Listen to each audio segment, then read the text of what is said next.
I got a Utica boiler, gotta replace that. The winter's coming, gotta get ready. Gotta take this out because it's no longer, it's illegal anyway. That's a relief pop-up valve.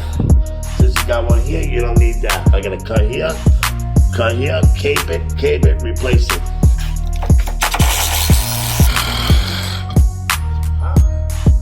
How's it going, baby?